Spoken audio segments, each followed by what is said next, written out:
What's Beyond, o melhor do teu departamento num podcast. Aqui convidamos alunos, investigadores e professores numa conversa informal sobre física e muito mais. Sejam bem-vindos ao podcast do Physic Hub.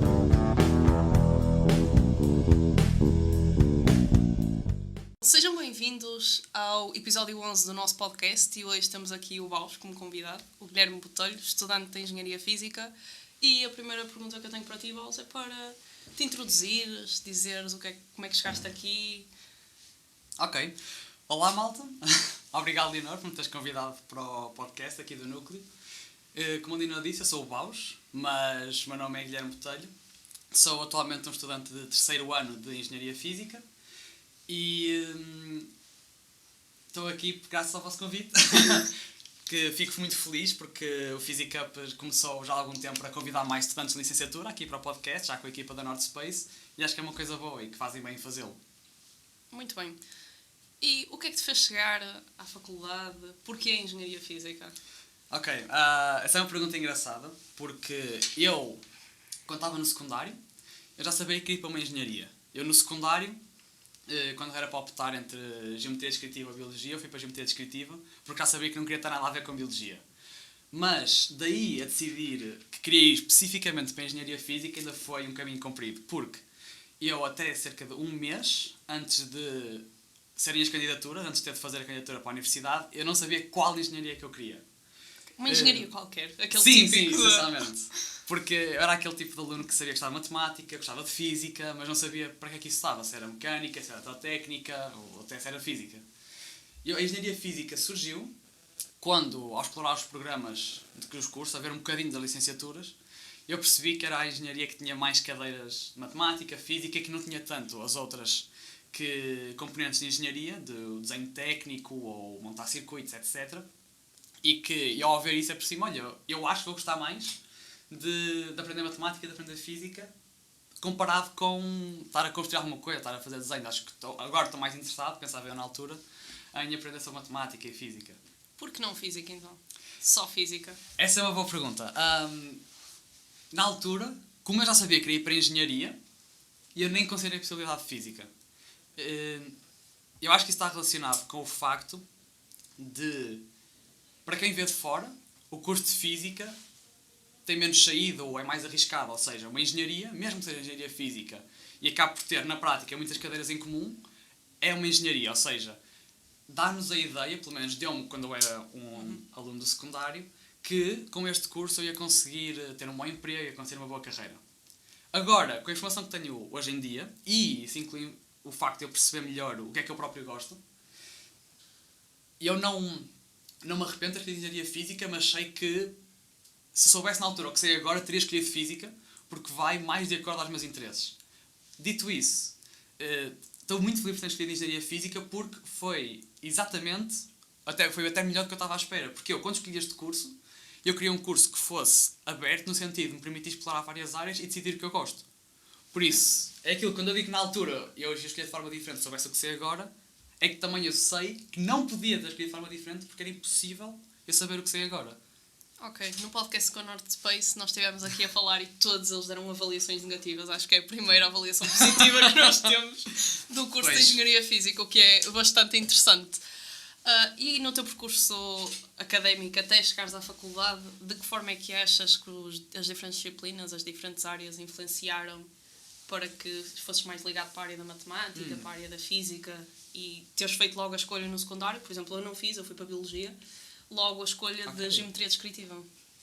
Ok, isso é interessante porque eu, na altura, eu decidi que, como eu gostava mais... A questão de como é que eu percebi que gostava mais de matemática e física já vem de antes.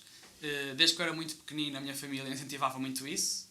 Os meus pais, na altura, os meus pais sempre gostaram de me pôr a resolver problemas, ou dar-me aqueles brinquedos de lógica, etc. E eu lembro deles falarem com... Eles agora contam-me que falavam com as educadoras e eles gostavam muito de me também pôr a fazer os problemas e viam que eu me safava bem. E, para além disso, também foi o meu avô, que desde que eu era pequenino me puxava muito por essas áreas. Às vezes nós íamos para a escola e ele estava a ajudar-me a recitar a tabuada, ou às vezes punha um enigma e eu tinha de resolver.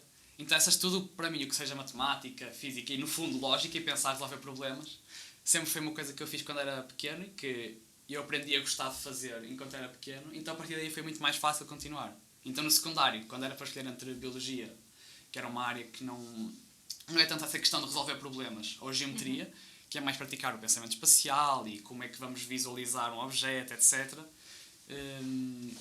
Quis ir por geometria. Ok. E projetos para o futuro? Que é que és um estudante do terceiro ano da licenciatura. É verdade. Ou seja, eu já passei por aí, sei que há sempre uma crise existencial a saber o que é que se vai fazer no futuro. Sim, E será que vou fazer a coisa certa ou não? Acho que é uma segunda candidatura ao ensino superior quando chegas a este ponto e não sabes o que é que vais fazer. Por isso, o que é que tens planeado para o futuro? Se é que nos podes contar, se não é segredo. Não. Aquilo que eu quero fazer para o ano é entrar no mestrado. E eu quero fazer o mestrado fora de Portugal. Pela razão de ser um desafio e de ser uma coisa diferente.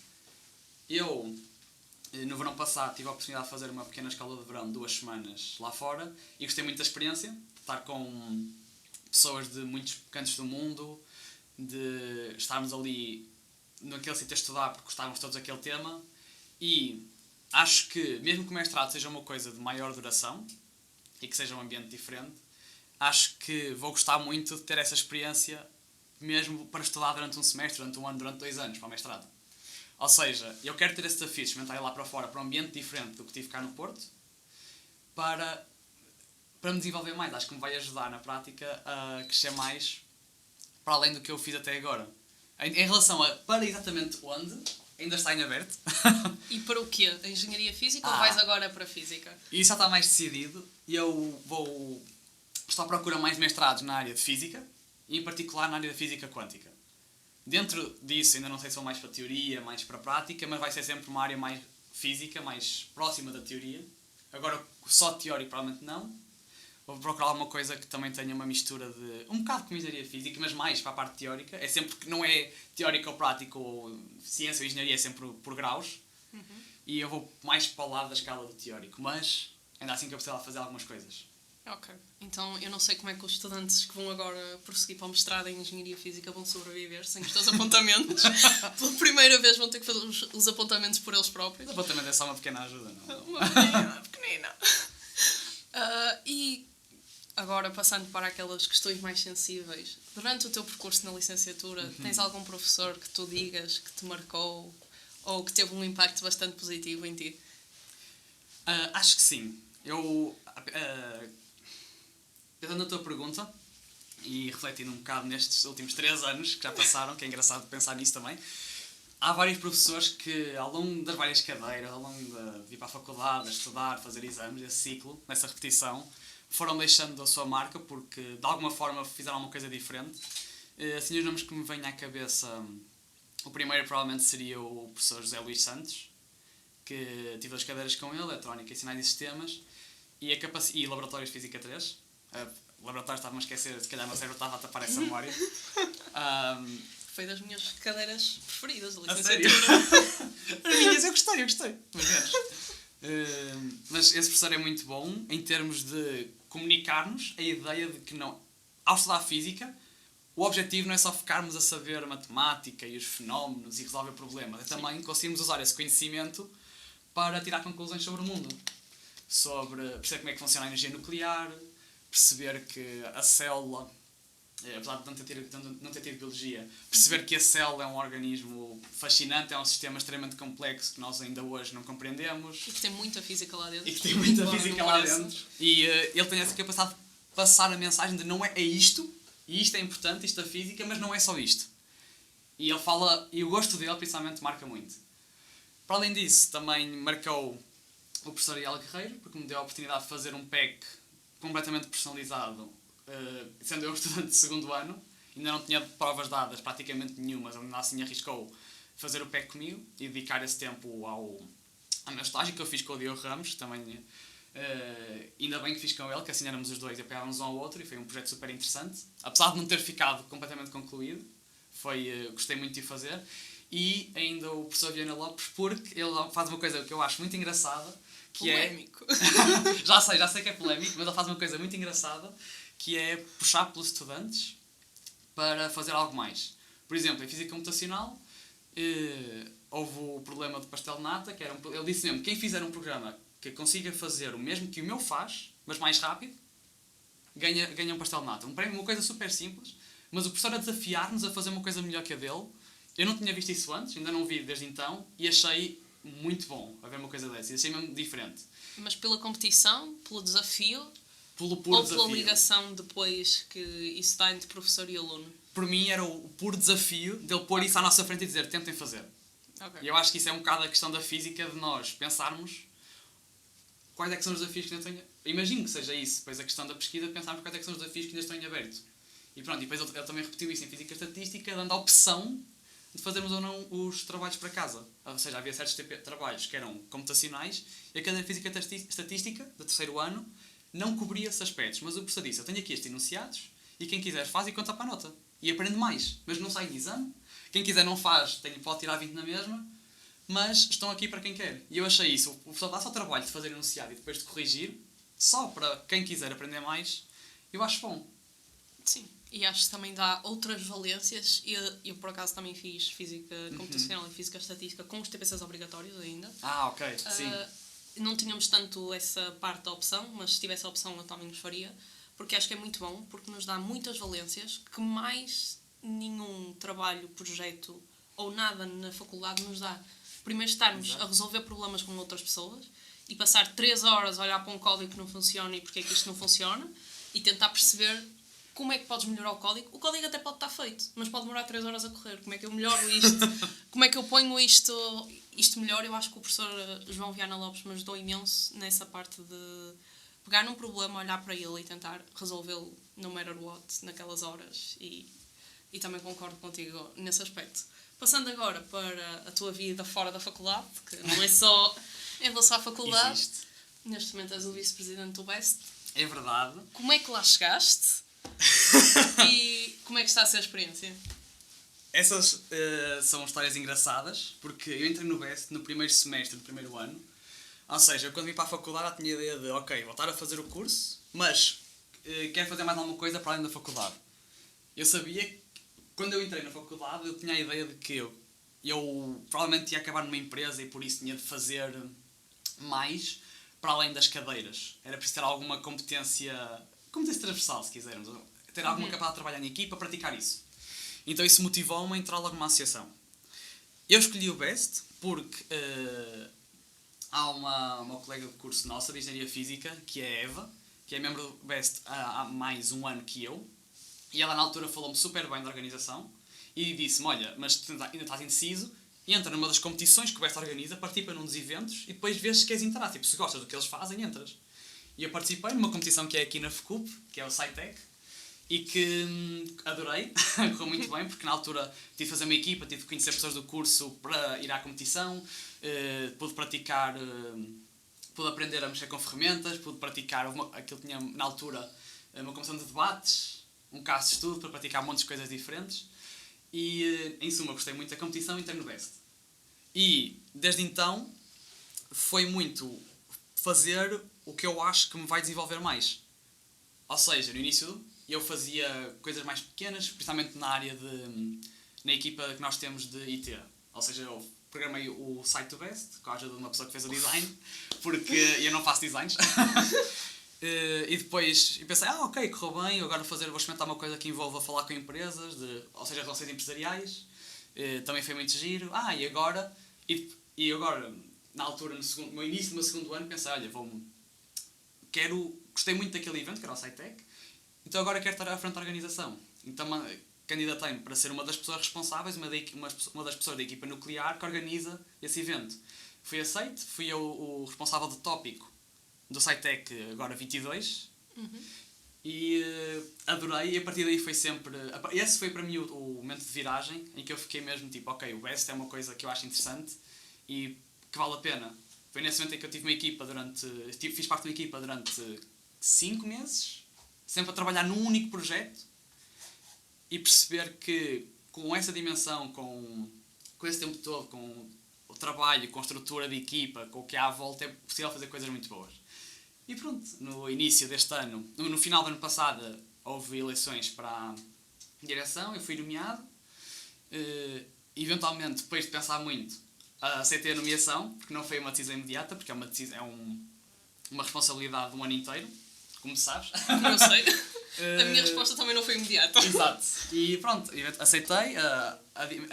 Tenho a sorte do resto da direção serem pessoas fantásticas, super dedicadas, e de estarmos lá e sentir que estão lá para mim, que estamos lá uns para os outros, e até agora tem corrido tudo.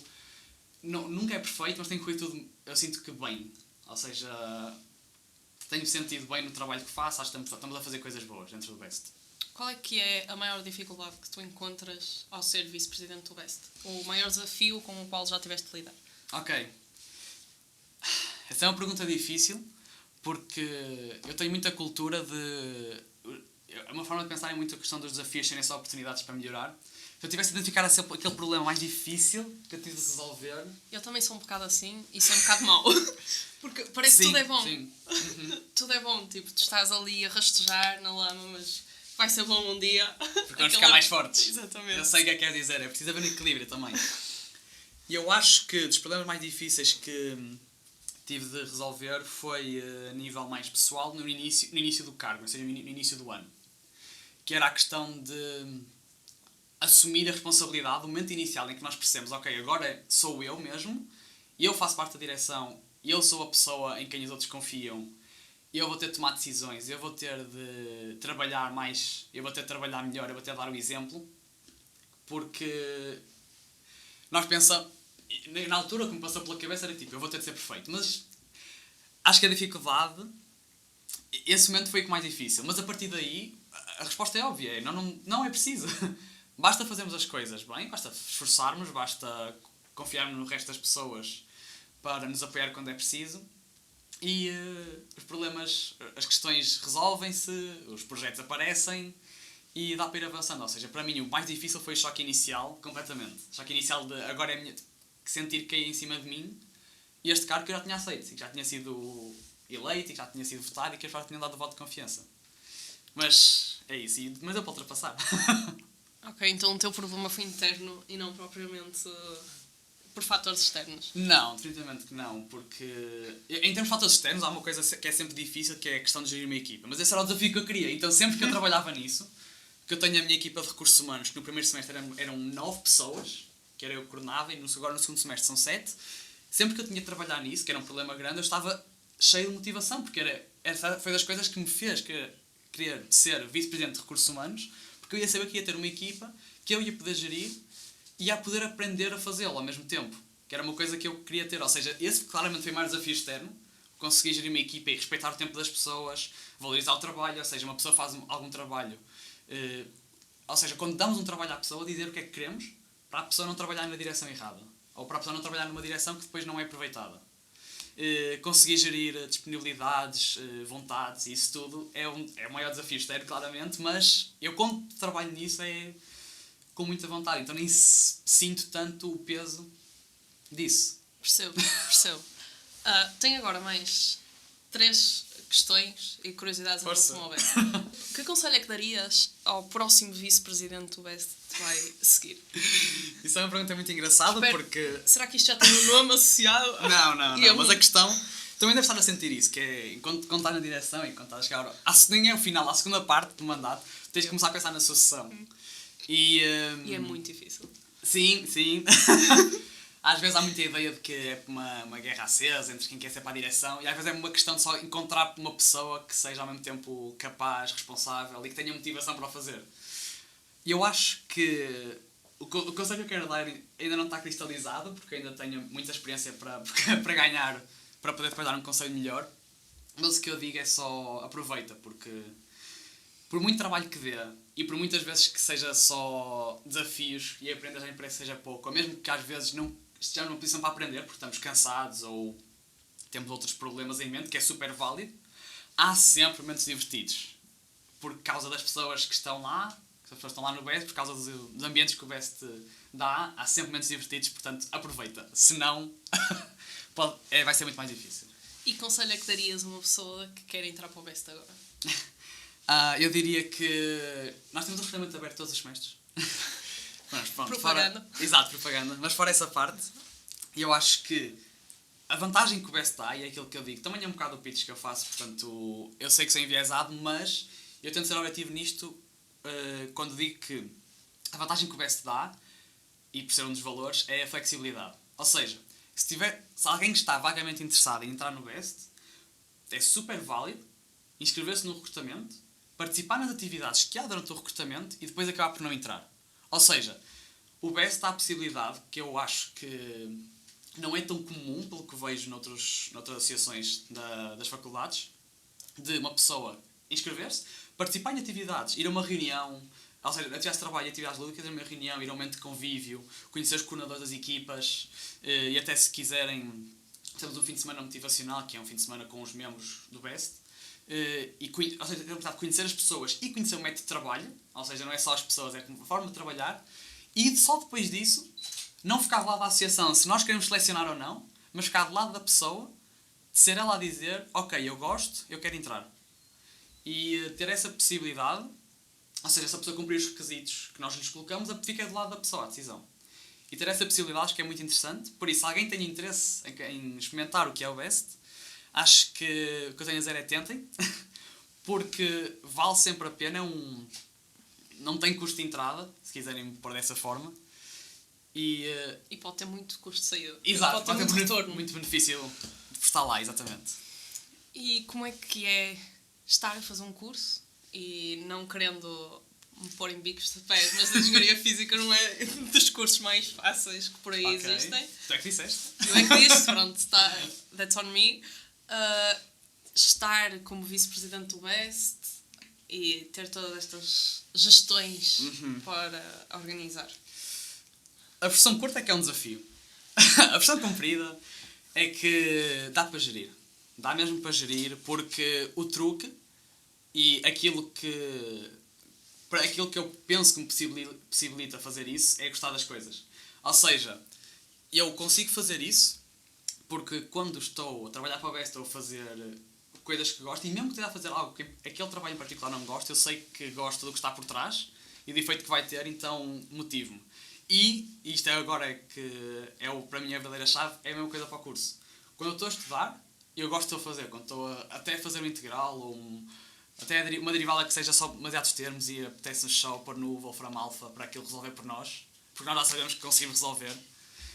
Eu gosto de fazer. Eu acho que, para mim, o processo de estudar, o processo de perceber a física, de perceber a matemática, de termos o nível de rigor que queremos, que às vezes podemos ter de ir para além de um slide de um professor e ter de perceber alguma coisa. Esse processo todo, de perceber e de aprender, eu gosto.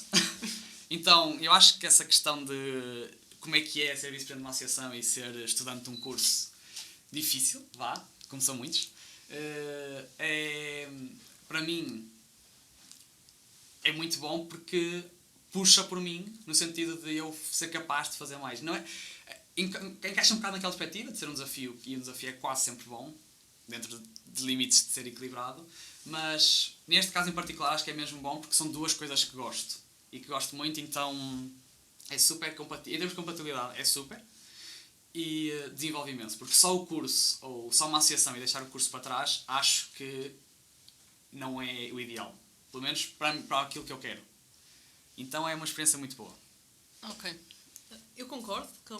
Pois, tu também tens essa experiência, não é? Exato, agora. também tenho essa experiência agora. Ainda mais agora. Concordo com aquilo que tu dizes, acho que pode ser desafiante, mas se calhar eu não estava a fazer tanto do curso se não tivesse o Physic Up e se não tivesse essa presidência. Isso é bué válido.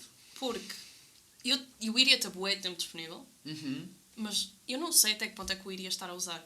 Como eu agora, se eu tiver 1 hora para estudar, eu tenho que aproveitar ao máximo. É tão verdade. Porque vai ser a única hora que eu tenho naquele dia para poder estudar. Eu estudo muito naquela hora. Se calhar faço o que numa ocasião diferente qualquer faria em 3 horas ou... Exato. Ou assim. Também deves ter sentido aquela evolução desde o primeiro ano. Sim. Ou quando estás no Physic Up e tinhas menos responsabilidade para agora. Sim. É isso completamente mesmo. diferente. Eu comecei como vogal, depois eu fiz o o típico saltinho a Corta cada clara. ano. Comecei como vogal, depois passei para coordenadora e depois passei para presidente. E é uma diferença a nível de responsabilidades e, como tu estavas a dizer, é bastante... É bom porque é um desafio e porque me deu imensas competências, especialmente lidar com pessoas e gestão de equipas. Exato. Acho que é a maior competência que se pode tirar de um trabalho deste género, mas como tu disseste, é preciso que haja motivação e que haja competência para saber lidar com pessoas. Porque parece fácil, mas não é. Isso é muito verdade. Parece fácil, mas não é. E passando agora para uma segunda dimensão da tua vida, que eu descobri recentemente, embora já pudesse ter descoberto mais cedo. Tu és primeiro que eu agora de Karaté. É verdade. Como é que começaste a praticar Karaté? Porquê é que começaste a praticar Karaté? Ok, eu agora sou, para quem não sabe, primeiro que significa que é cinturão castanho, já quase a passar para o preto, e eventualmente, se tudo correr bem, poderei para o ano ou daqui a um ano e meio fazer exame para cinturão preto. Mas, como tu perguntaste, o Karaté para mim começou quando eu tinha 13 anos, tinha acabado pouco tempo depois de fazer 13 anos, porque eu na altura não praticava desporto nenhum. Eu fiz judo quando, para aí 18 aos 10, ou uma coisa assim, e a partir daí não fazia mais desporto. Nunca fizeste outro desporto? Nunca deste uns chutes na bola? Como... É provável que sim, tenha ido a alguns treinos da equipa de futebol da escola, mas nunca fiz nada assim a sério. Cheguei, é isso, fiz durante 1 ou 2 anos, mas nada mais. E também fiz natação, mas era só nos verões. Ou seja, não tinha assim nenhuma prática desportiva recorrente. A questão do Karaté começou um bocado por apoio muito bom da minha família, que disse, olha, era boa ideia fazer algum desporto, basicamente. Senão vais morrer cedo. Não puseram nesses termos, mas sim, incentivaram muito a fazer algum desporto. E eu tenho a sorte de viver 1 km a pé de um clube desportivo, ou seja, eu tinha uma escolha enorme. Inicialmente eu pensei em ir para o ténis, mas eu pensei que, espera lá, mas a malta de ténis acaba por treinar mais um braço do que o outro, então não quero. Essencialmente foi essa a razão, porque eu tinha a ideia de que quero treinar, tipo, já que é para treinar, mas vou treinar o É corpo para treinar todo. tudo. Sim. Se vocês jogarem ténis, eu não disse nada, ok, malta? O ténis é um desporto muito bom, muito fixe. Mas descobri que havia lá Karaté e fiz aulas experimentais e adorei. Aquilo tinha muita... Quando eu comecei a treinar, havia muita gente já adulta que estava lá, mas havia também muitas pessoas exatamente da minha idade, mais ou menos 2 anos.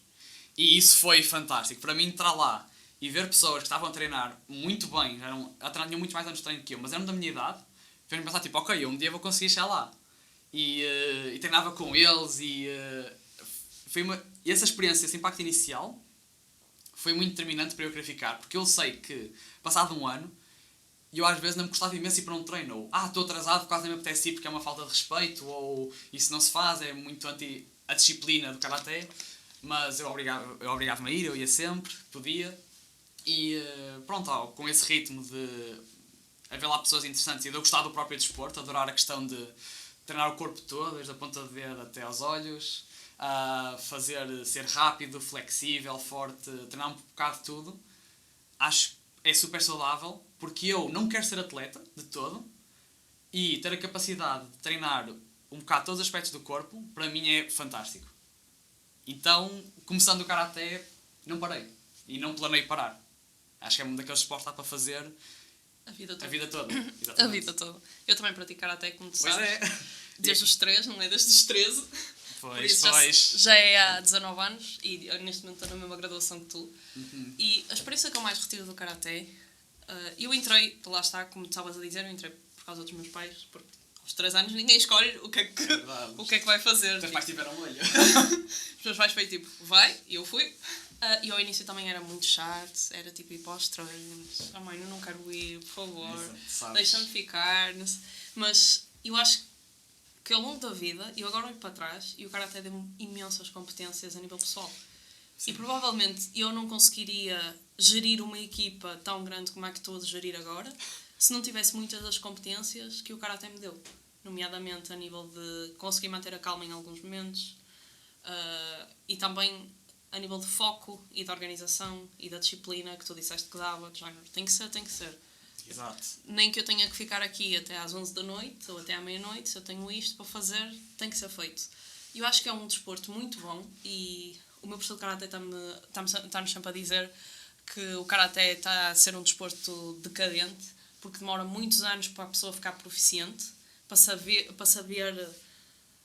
realmente como, pondo nestes termos, como literalmente acabar com alguém se houver uma situação de luta ou assim. Saber usar o Karate demora muitos anos, e eu noto isso. Quando eu era cinto vermelho ou cinto azul, não tinha metade dos conhecimentos que tenho neste momento. E por isso o pessoal está cada vez mais a tender para outras artes marciais, como o Krav Maga, como o Jiu-Jitsu, como o MMA e assim, porque ao final de algum tempo, da forma como te ensinam as coisas, tu já consegues. E o Karate tem muita versão, por exemplo, das katadas e assim, a versão mais de disciplina, de saberes estares ali, comportar-te de postura, saberes lidar com o teu corpo, saberes fazer essas coisas todas. E é um bocado triste, porque eu acho que se toda a gente praticasse Karate, muitos problemas a nível de organização e a nível de gestão de emoções desapareciam na vida das pessoas, eu acho. E isso é uma coisa com a qual eu quero concordar, mas não sei se é tão direto. Eu acho que o Karate pode ser praticado por toda a gente, mas é sempre uma questão de ser adaptado. Ou seja, parte da questão de fazer o Karate funcionar é conseguir... Depende do mestre, ou seja, depende do sítio, e é muito fácil de adaptar. E eu acho engraçado fazer essa comparação, porque também concordo. A questão do Karate ser um desporto que demora mais tempo a conseguir mestria do que muitas outras artes marciais, e é isso como tu dizes. Ou seja, muitas outras artes marciais têm uma eficácia mais cedo. E há pessoas que procuram isso e não há mal nenhum. Agora, essa questão do Karate, toda a gente treinar Karate ser melhor para o mundo, acho que era bom, acho que sim.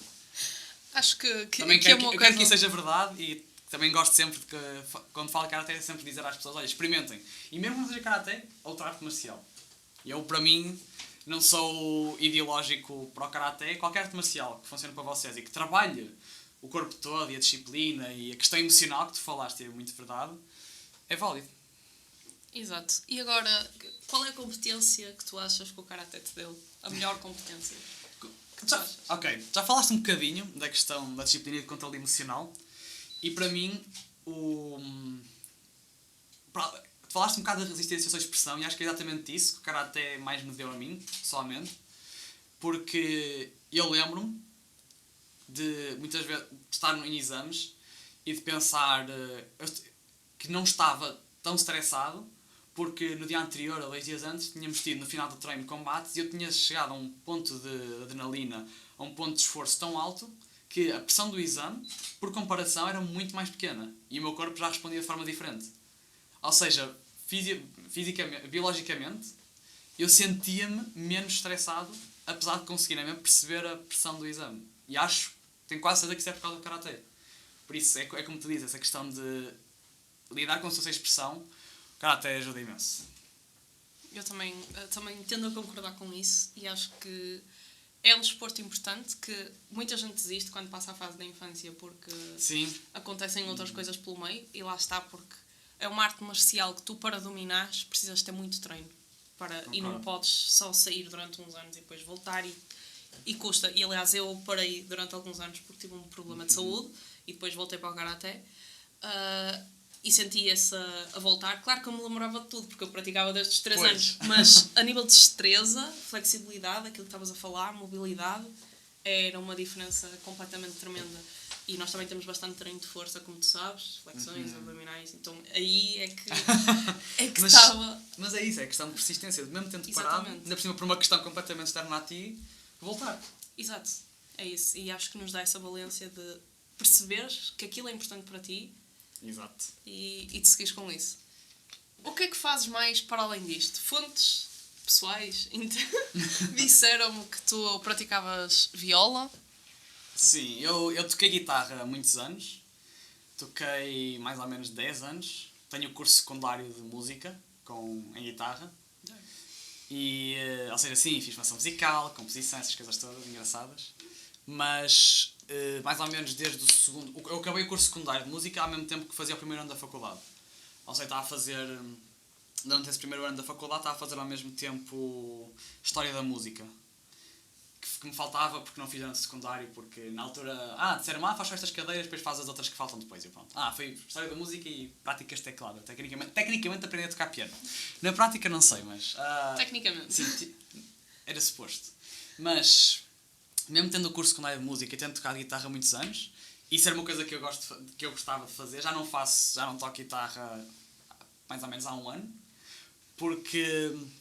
Tenho usado mais o meu tempo com o curso, com o BES, com o Karaté, para manter essas coisas que eu percebo que são fundamentais na minha vida vivas. E o facto de deixar a guitarra de parte, para mim, não me custa, não me deixa a pensar, gostava de fazer tudo, porque eu sei que tenho 24 horas por dia e a questão é como é que eu as gasto. E eu estou bastante satisfeito com a forma como eu estou a gastar.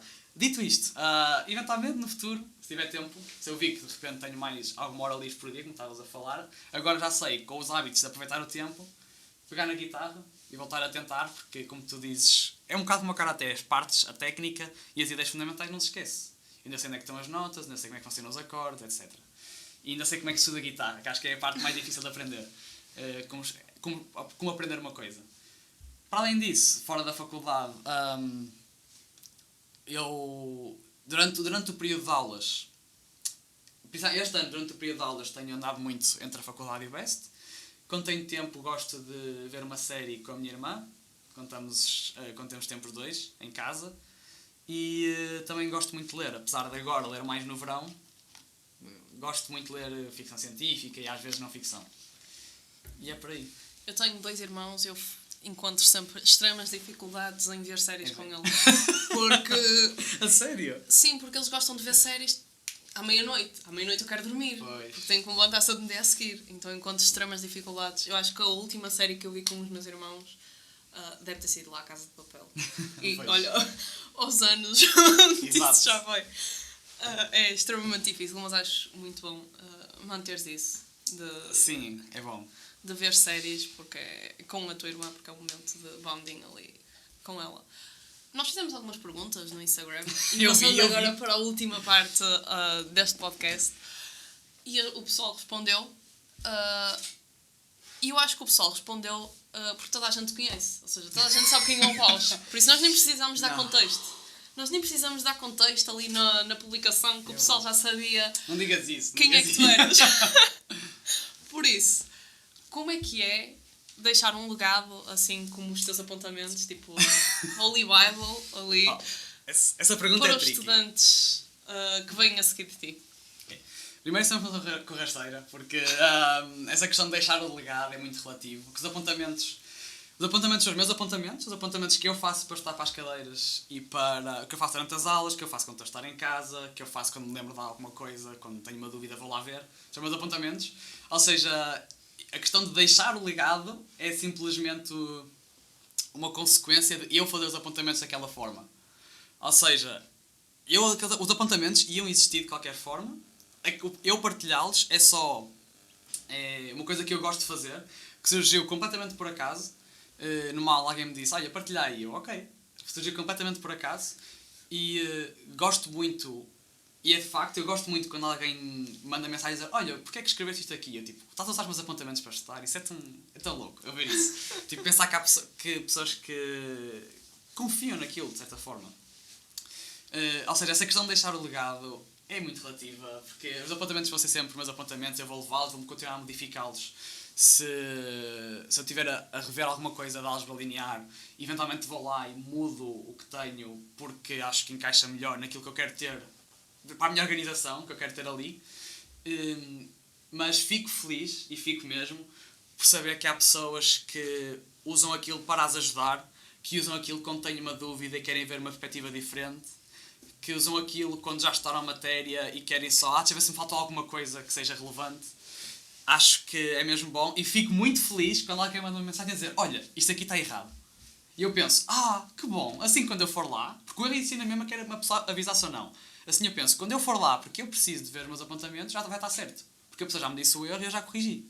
Pronto, e isso aí, quando alguém me diz que está errado, é porque alguém teve o esforço de estar a usar e de pensar sobre aquilo e de mandar mensagem a dizer que estava errado. E tipo, nesses momentos eu fico tipo, obrigado. Ok. Espero ter respondido à pergunta. Sim, respondeste. Primeiro foi assim desviada, mas acabaste por chegar lá. Mas eu levei lá 3 valores. Eu fui simpático. O pessoal do segundo ano diz muitas vezes que se não fosse o BAUS não sabia como é que fazia o curso.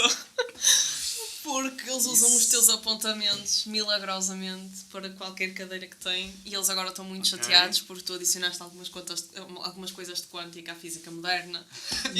Não digas que eles ficaram. Não me digas Como que é ela que se ele- queixa disso. Sim. Oh meu Deus. Ok. Essa é uma perspectiva engraçada porque eu sei que há pessoas que usam os meus resumos ou as notas que eu tenho como uma espécie de revisão geral e que veem mesmo aquilo tudo. Mas, primeiro, a questão de usar os meus apontamentos como fonte principal é preciso ter cuidado porque eu não sou um professor, eu vou cometer erros e é como eu digo, eu fico feliz que usem aquilo porque acham que é bom, mas vejam sempre com espírito crítico e por muito que eu me baseie nas notas e por muito que eu me baseie em livros, os meus apontamentos são sempre a minha interpretação das coisas e é por isso que eu os faço. E eu, quando escrevo alguma coisa, eu evito sempre ao máximo puramente copiar. Eu as fórmulas eu tento sempre tenho tempo, não é?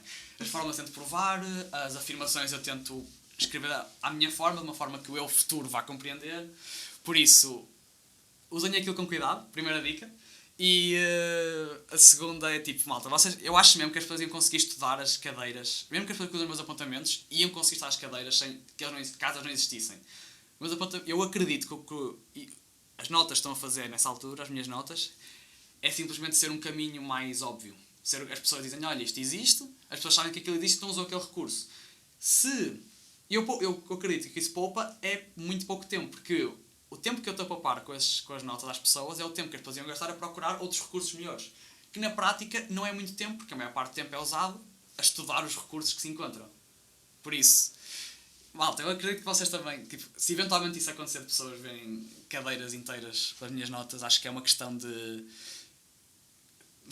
escolha e que, no ponto 1, tenham sempre cuidado, ponto 2, vejam sempre se há outros recursos que sejam livros, a bibliografia do professor, as notas do professor, para seguirem primariamente, mas é como eu já disse, fico feliz de irem lá para fazer uma revisão geral, fico feliz por me dizerem se virem algum erro e o que eu espero mesmo no meio disto tudo, fundamentalmente, é que aprendam alguma coisa quando olhem para eles, quando estiverem a olhar para eles. Isso é o ponto de vista principal. Ok, temos aqui o conselho do BAUS para todos os estudantes. E agora a pergunta da Francisca Fonseca. BAUS, como é que consegues? Essa é outra pergunta traiçoeira, porque implica que eu consigo, e conseguir é um aspecto muito abstrato.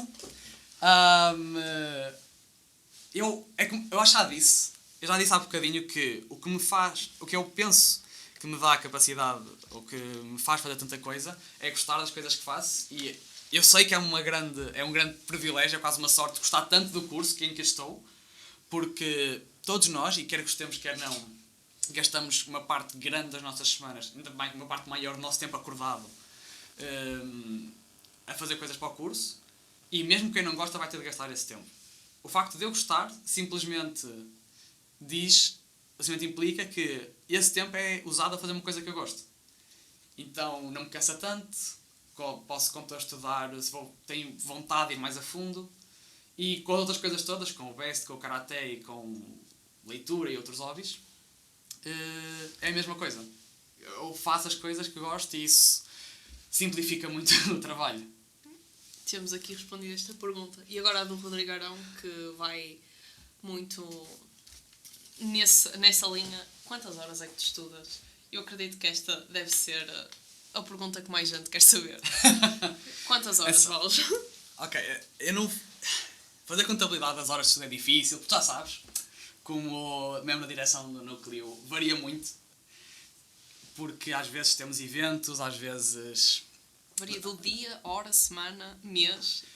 Acho que a escala de variação é mensal, ou seja, durante a época de exames, e é aquela coisa, também deves sentir isso com o núcleo, o trabalho é organizado ao longo do ano, da associação, de acordo com as épocas de exames. Nós sabemos que logo a seguir a uma época de exame, no início do semestre, toda a gente está mais disponível, porque os testes estão mais longe, os exames estão muito longe, aí que os membros da associação têm mais tempo para trabalhar, incluindo os da direção.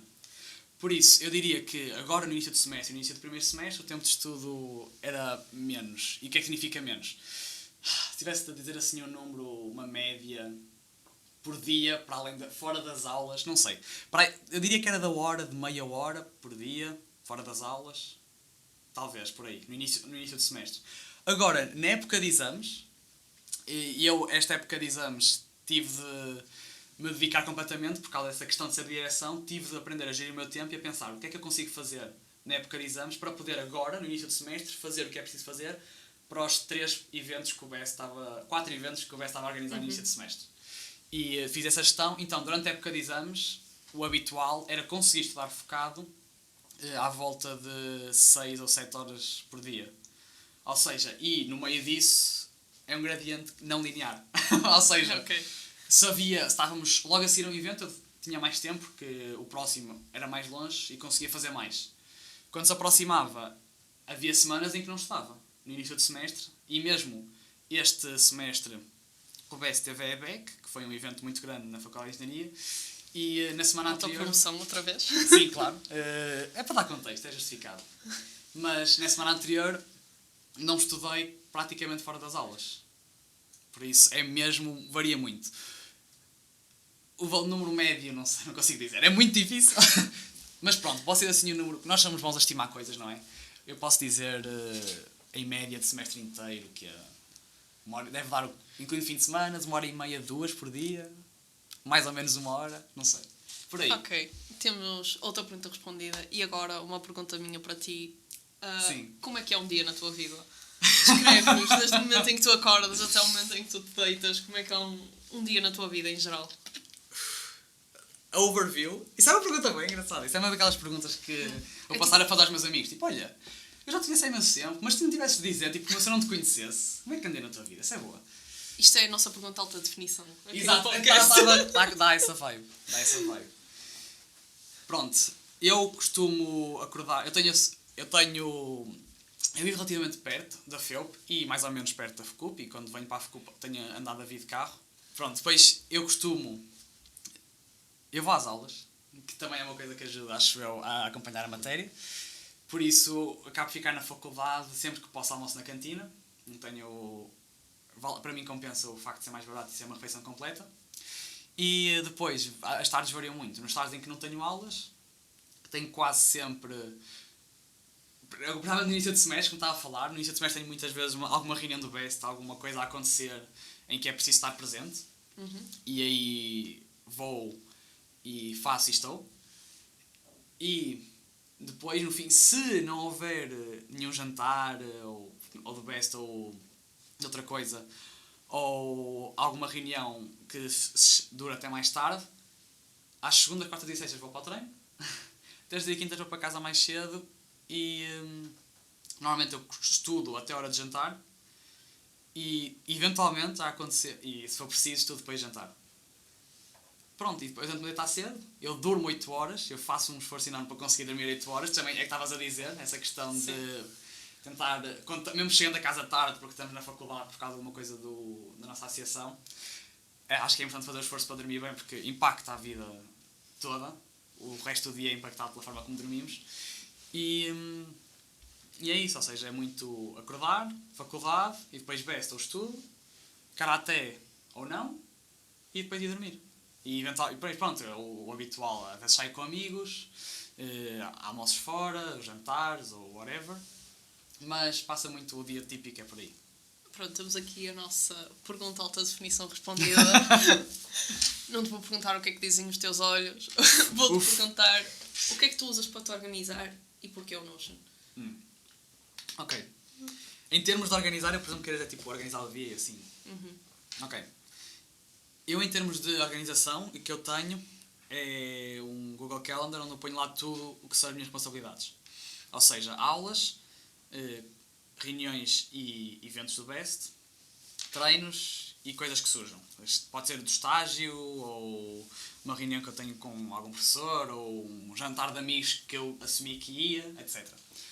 E eu ponho lá só as coisas que já me comprometi a fazer, e o resto deixo tudo vazio. Eu não planeio o estudo hora a hora, ou seja, eu sei que há muita gente que faz isso, e acho bem interessante o facto de organizar dessa forma. Eu só coloco as coisas que tenho de fazer e o resto deixei vazio para me organizar. E acho que isso vem do facto de gostar de estudar. Pronto, o meu tempo livre acaba por cair aí. Ou seja, só uso o Google Calendar para isso. O Notion é bem engraçado essa pergunta do porquê o Notion. Eu acho que ouvi falar do Notion alguns durante Covid num vídeo de YouTube. Sei-me. Aleatório. Pronto, é bem. E eu pensei, uau, isto é fixe. E então, eu experimentei usar no final do 12º para aquela que eu estava a fazer eu comecei a usar para um projeto qualquer de matemática, cidadania, uma coisa assim. E percebi que dava para pôr fórmulas e que dava para PDFs e links umas páginas para as outras. E eu comecei tipo, uau, isto é muito fixe. Então, eu comecei a usar e entretanto eu acho que percebi porque é que eu gostava tanto de usar o Notion. Porque para mim, o Notion serve quase como, não é biblioteca, não é estático, não é um repositório fixo, mas serve quase como um acompanhamento do meu progresso em termos de conhecimento. Ou seja, eu consigo agora ir para lá, fazer Ctrl+P, função de Bessel, e aparece-me o que eu já estudei sobre as funções de Bessel. E o facto de poder acompanhar o meu progresso e de poder não perder trabalho, ou seja, fazer uma coisa e ficar para lá para sempre, é super valioso. E é praticamente só por isso que eu uso o Notion, no facto de me permitir pesquisar qualquer coisa, qualquer cadeira. Mesmo que fosse organizado de uma forma diferente, acho que com essa funcionalidade de pesquisa e de indexação dos títulos ou dos conteúdos, só por isso já vale a pena. Pelo menos para mim. Sim. Não é propaganda. Eu concordo, acho que o Notion é extremamente poderoso e como podes ver é o que nós estamos a usar para nos organizarmos e é o que eu uso em qualquer projeto que eu tenha. Usei, por exemplo, estás a ter agora o projeto integrador. Sim. Para fazer o meu projeto integrador todo. Usei para... Fixe. Já estou com ideias. Usei-o para muitos projetos que já tive. Atualmente, para organização diária, pessoal, estou a usar o Evernote. Ok, sim, já conheço. Porque tem muitas potencialidades que o Notion não tem. E estou a gostar bastante de usar, mas eu percebo totalmente o porquê do Notion. E quando eu tenho uma pessoa que me diz, eu não sei trabalhar com Notion... É uma horinha para aprender tudo. Eu dou um workshop, aprende, por favor. Olha, workshop física. E outra pergunta que tínhamos era qual é o teu spot favorito para estudar? Essa pergunta é engraçada porque eu sou fã de estudar em casa. Eu sou uma pessoa basic nesse sentido. Eu tenho o meu computador em casa, tenho as minhas colunas, eu gosto de estudar com música, mas sem auscultadores. Isso, fora de casa é difícil. Eu vi... o meu quarto é virado, não sei para que direção, assim de repente, mas eu quando está ao pôr do sol, eu não vejo o sol a dar direto, mas consigo ter ainda algum reflexo, algumas cores bonitas. Então, ao fim da tarde, no meu quarto, em que já não vejo o sol, mas ainda vejo o céu... É tudo paisagem. Então, exato. Não, está cheio de prédios, mas eu consigo ainda assim ver o céu com os tons de laranja. É bom. Então, sim, costumo estar em casa. Ok. Isto é uma afirmação polémica, porque há muita gente que isto não consegue estar em casa. Pois, também é verdade. Eu já ando a pessoa a dizer-me isso, que tem de sair de casa para estudar. Não consigo corresponder com essa sensação. Mas acho interessante. Sim, também concordo. Outra pergunta que tínhamos agora, saindo do estudo e de tudo, é do Marco Loureiro, que te perguntou se existe alguma obra ficcional que te tenha influenciado profundamente. Antes de mais, tu és um leitor ávido. Já disseste aqui que lias durante o verão. Sim, no verão leio mais. Muito ávido se calhar é um exagero, mas eu ainda leio alguma coisa no verão, eu leio alguns livros. Eu gosto muito de ficção científica, por um lado. O que é para ti ficção científica? Que isso também pode ser um tópico sensível. Eu gosto muito de Isaac Asimov. Gosto muito. Estou a ler agora a coleção dele ele tem duas, que é a dos robôs, que é a saga do original filme do iRobot, etc. E tem uma que é Terra e Império. A Fundação. A trilogia chama-se A Fundação. Que é uma saga sobre o Império... Tipo Star Wars, o Império que está na galáxia toda, mas só que em vez de ter com os rebeldes, é um Império que é decadente e há um grupo que quer preservar a cultura do Império. Então é uma história sobre tecnologia, sobre como usar a ciência para prever o futuro, sobre a confiança na ciência, sobre a importância de mentalidade de grupo, mas no fundo é uma história sobre personagens engraçadas que usam alta tecnologia para fazer histórias que dão vontade de ler. Mas, para além disso, também li Dune recentemente que gostei bastante. E tenho ficado... Assim, recentemente é mais por aí. Para além disso, também gosto de ler distopias, livros relacionados com esse tema de género 1984, Admirável Mundo Novo e Nós, que são...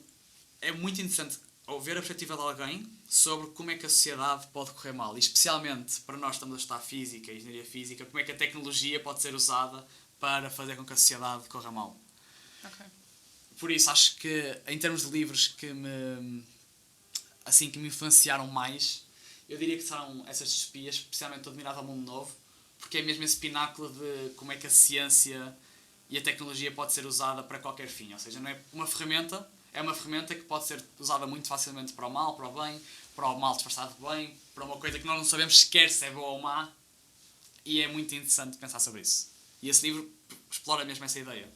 E fora de ficção científica, tens outra área que gostes de ler, ou que já tenhas explorado de ler? Ok. Por exemplo... Eu, fora de ficção científica, também gosto de fantasia e gostava mais... Li muito há uns anos, li a saga do Eragon, que é tipo Lord of the Rings, mas mais underground. Se tu não disseres Harry Potter, este podcast vai acabar agora. Pois, então é melhor acabar aqui, senão... nunca li Harry Potter. Não gostei. Eu tentei... O pior é que eu tentei ler um livro e não gostei. Então pronto. Para além de Harry Potter, para além de Eragon, que eu li algumas outras coisas de não ficção. Agora estou a ler o Gênio Egoísta, que é um livro muito interessante, que fala sobre a teoria do género, ou seja, como especificar a teoria da evolução de Darwin, mas para o caso em que como é que a seleção é feita, ou seja, é por animais, é por espécies, é por famílias, e o que o livro propõe ou populariza a teoria de que é feita por genes. Ou seja, que os genes são selecionados uns contra os outros. Ou seja, não é uma espécie contra a outra, não é um grupo contra o outro grupo, não é seleção de grupos, é seleção dos genes. Pronto, é muito interessante. E é o livro que populariza a palavra meme, e eu acho isso muito engraçado. Mas é isso, é precisamente por aí que passam os livros que eu leio. Ok. Eu, por acaso, tendo em conta que tu geres uma equipa e tudo mais, estava à espera de livros mais de ação e não tanto de literatura por prazer de ler, e livros mais de género. Estou a ler este livro para retirar este conhecimento deste livro. Ok. E a partir daí fazer alguma coisa com ele. Ou mesmo livros de física, tipo Stephen Hawking e coisas desse género. Eu estava mais inclinada para essa área. Engraçado essa previsão. Stephen Hawking acertaste, que eu também li um ou dois livros dele, incluindo não é uma breve história de tempo, uma breve resposta às grandes perguntas. Sim. Também já li. É muito fixe o livro, eu gostei imenso.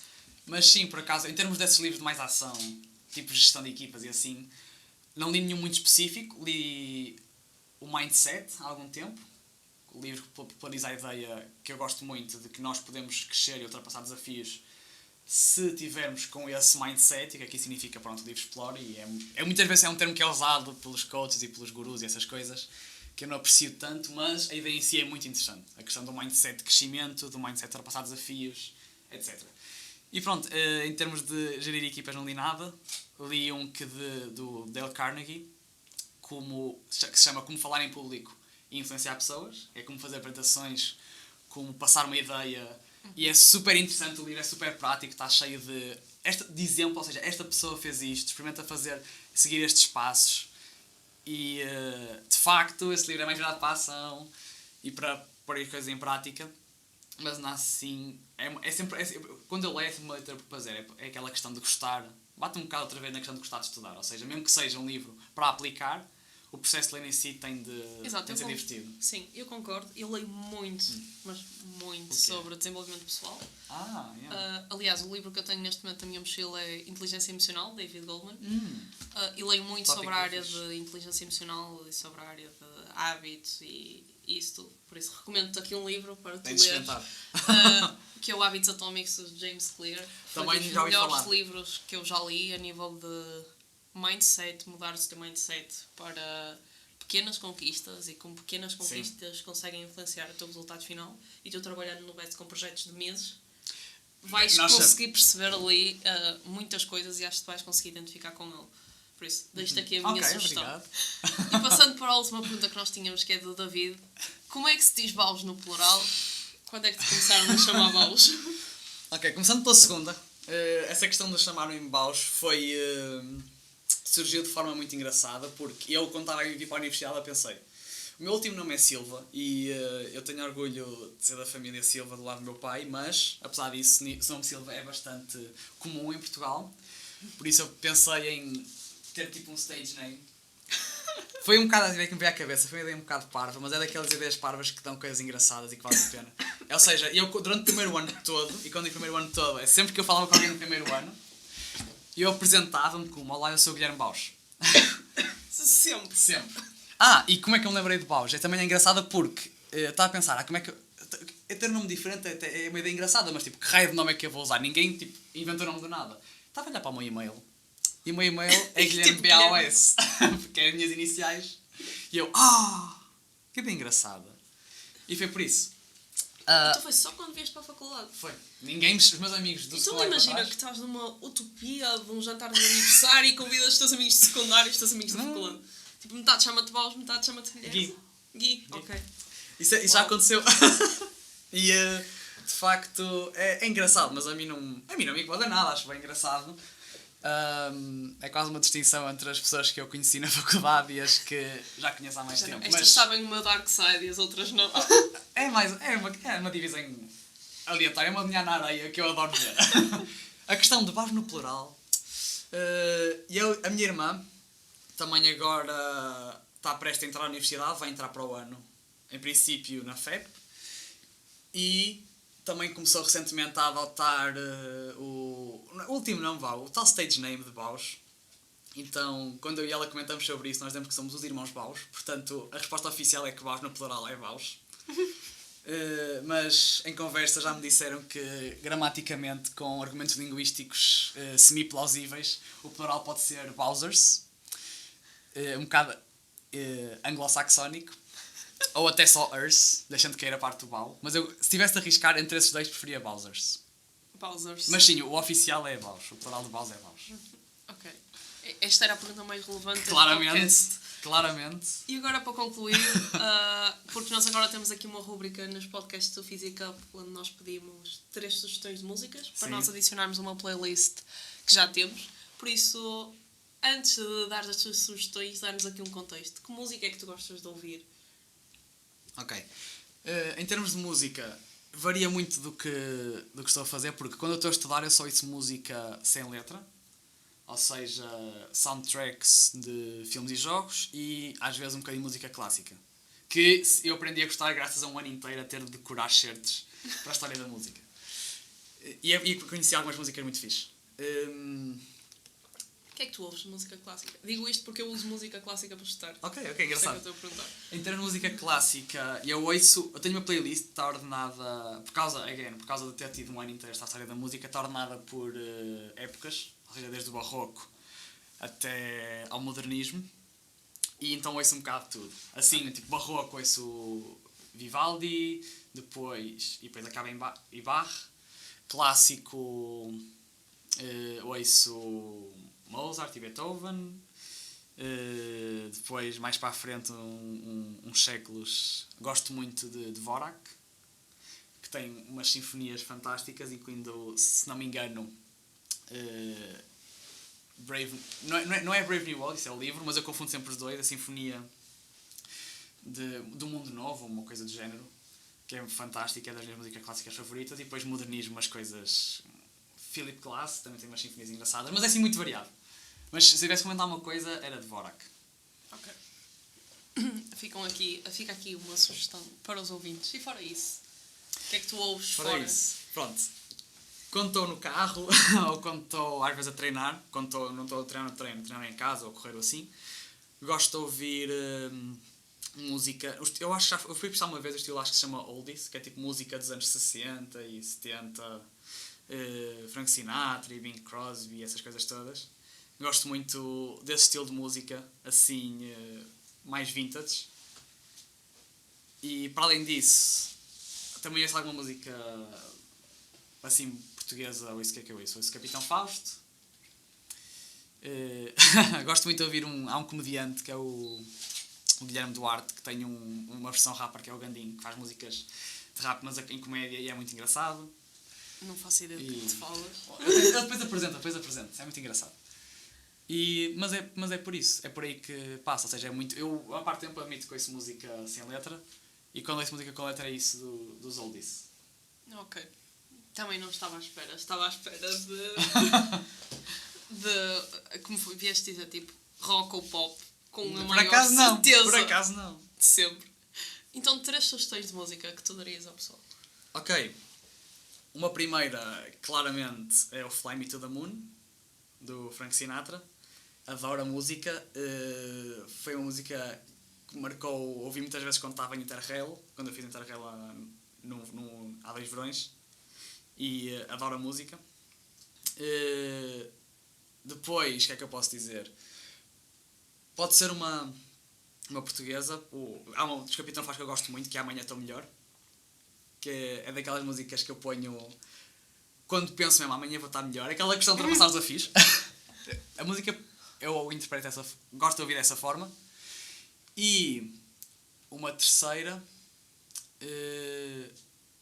pronto, vou ter dizer outra dos oldies, que se chama Orange Colored Sky, que é uma música, é mesmo cheesy, ou seja, é assim, uma espécie, não é uma música de amor, é uma música de amor àquele estilo daquela época, de aquela passou e eu fiquei completamente espantado, sem reação, e é muito engraçado ouvir. Portanto, essas 3 músicas são a minha sugestão. Ficam aqui as sugestões do Balas para o pessoal depois ouvir. Não estava nada à espera.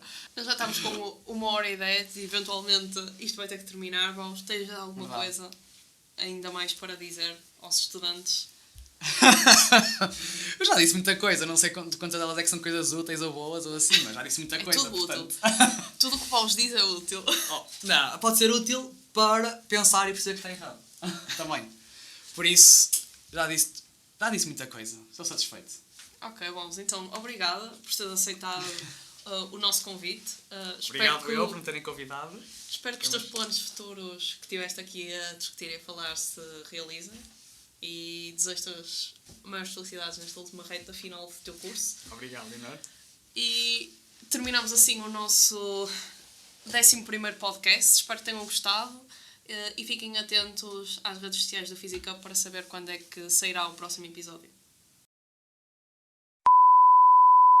Primeira, que conselho é que darias ao próximo? A câmara parou há bocado.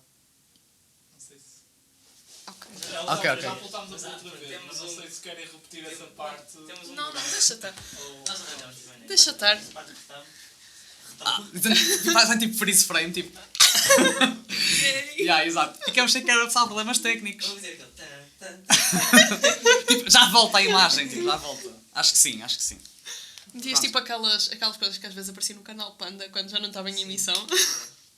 Bro, what? Nunca vi canal Panda às 3 da manhã. Eu já vi. Louco. Isso é para bloopers, certeza. True. Estava a correr demasiado bem. Estava a correr demasiado bem. Não, o quê? Estava a correr bem. Já teve medo das pausas. Ainda bem. Ok. Que... É preciso dar palma?